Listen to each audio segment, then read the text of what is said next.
দাদা একটাই প্রশ্ন দাদা, আজকের সকালে শক্তির মন্তেশ্বরী থেকে 11টি পরিবার, তারা মহিলা লক্ষ্মীর ভান্ডার প্রাপক, তারা যোগদান করলেন বিজেপিতে। আজকের আবার কয়েকটা পরিবার সাবধান করছে। না না, একজন তো ঘর অফিস হয়েছে, উনি আমার নির্বাচনে 21-এ অনেক কাজ করেছেন। আমি খুব এতে ছিলাম, কষ্টে ছিলাম, সুদীপ যোগাযোগ করে আমাকে ফিরে গেছে। ওনার বিরাট অবদান আছে আমাকে 21-এ জেতানো। পুলিশ ভয় দেখিয়ে অনেকে নিয়ে চলে যায়। আমাদের বহু নেতৃত্বকে আইপ্যাক এবং এই আইসি থানায় ডেকে ডেকে মিটিং করেছে। মনীন্দ্রকে করেছে সোনাচূড়া, যাইনি 3 বার, শ্যামল সাউকে 5 বার। মার্ডার কেসে নাম পর্যন্ত সুদীপ আর শ্যামল সাউ ঢুকিয়ে দিয়েছিল সাপ্লিমেন্টারি চার্জশিটে, হাইকোর্টের বেল দিয়েছে। চেষ্টার ত্রুটি করেনি 1 বছর ধরে, কোনো লাভ হবে না, কোনো লাভ হবে না। যারা 21-এ মমতা ব্যানার্জিকে পরিত্যাগ করেছে, তারা 26-এ অন্য কাউকে গ্রহণ করবে ব্যক্তিগত স্বার্থে। যারা এদিক ওদিক করেছে তাদের গ্রহণ করবেন, ভাবলেন কি করে? কেউ চায় না আর দেবব্রত মাইতি হোক, কেউ চায় না রথিবালা আড়ি হোক। আজকে 8 বছর পরে নন্দীগ্রামের রামনবমীর মিছিল, 8 বছর আগে মিছিলে নাজিমুদ্দিন হামলা করেছিল, 6টা ট্রেকার ভেঙে দিয়েছিল। তারপর থেকে রামু সাধন, যারা এখানে জানকীনাথ মন্দির কমিটি, তারা বসে সিদ্ধান্ত নিয়েছিল টাউন ক্লাবের ছেলেরা যে না, আমরা এখানে উৎসব করবো, স্নান যাত্রা করবো, প্রসাদ খাওয়াবো, মিছিল করবো। 8 বছর পরে এই চড়া রোদ, 40 ডিগ্রি বেশি রোদ, 4 কিলোমিটার রাস্তা টেঙ্গুয়া থেকে জানকীনাথ মন্দির, গুনে গুনে 8,000 লোক, 20,000 লোক প্রসাদ নিচ্ছে আছে, পরমান্ন অন্ন গ্রহণ করছে। আমি দিয়ে এলাম, এ তো জাগরণ। বাস স্ট্যান্ডে শিক্ষিত মুসলিম ছেলেরা, গ্রাজুয়েট, অনার্স, তারা শশা, তরমুজ, জল, বাতাসা নিয়ে আমাদের ধর্মীয় প্রোগ্রামে তারা আসবে কেন? আমরাও তাদের নামাজ পাঠে যাবো কেন? তাদের ইজতেমায় আমরা যাবো কেন? ওদের কমপ্লিট। এটা মমতা ব্যানার্জি করেন। হিন্দু ধর্মকে তো শেষ করেইছেন, চেষ্টা করেছেন। হিন্দু ধর্ম শেষ হওয়ার জিনিস নয়। তেমনি ইসলাম ধর্মেরও যে নীতি তিনি বদলে দিচ্ছেন, রেট্রো নীতি।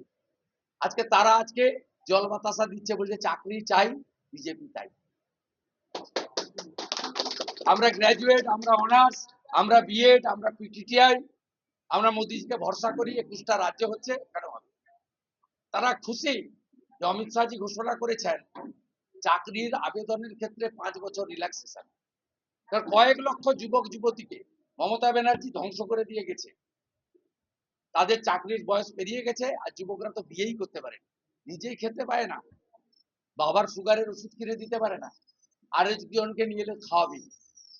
এই সর্বনাশ থেকে বাংলা বাঁচাতে চায়, তাই দিকে দিকে আজকে মানুষ ভারতীয় জনতা পার্টির পতাকা তলে সামিল হচ্ছে। 4 তারিখে দেখবেন, খুঁজে পাওয়া যাবে না, বুথগুলোর অবস্থা দেখবেন। এবং তৃণমূল এখানে যে লড়ছে সেটা দ্বিতীয় না তৃতীয় হওয়ার জন্য। আইএসএফ ভার্সেস তৃণমূল কংগ্রেস হবে, কে সেকেন্ড পজিশন পাবে। এবং আমি আজকে বলে গেলাম, বয়ালের, দাউদপুরের, মোহাম্মদপুরের, কেন্দামারির, শামসাবাদের মুসলমান বুথে তৃণমূল কংগ্রেসের থেকে আইএসএফ বেশি ভোট পাবে।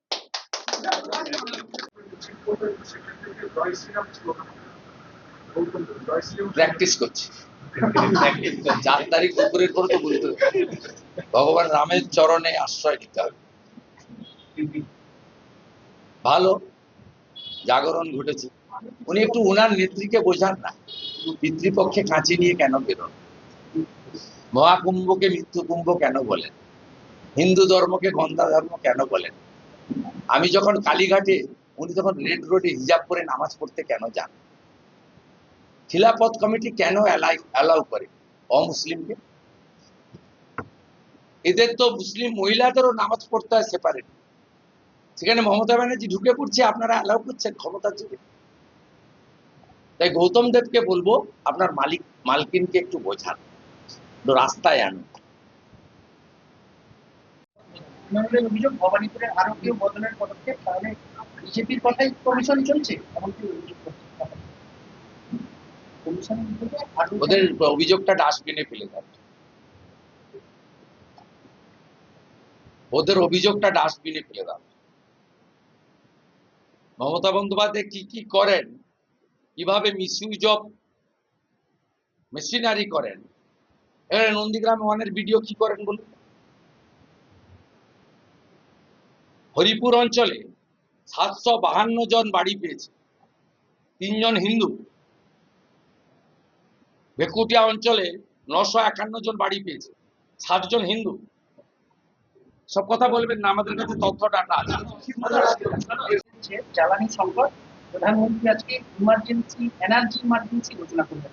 প্রধানমন্ত্রী বৈঠক করছেন মুখ্যমন্ত্রী। আমাদের প্রধানমন্ত্রী জানেন কি করতে হয়, সাধারণ মানুষের অসুবিধা না করেই।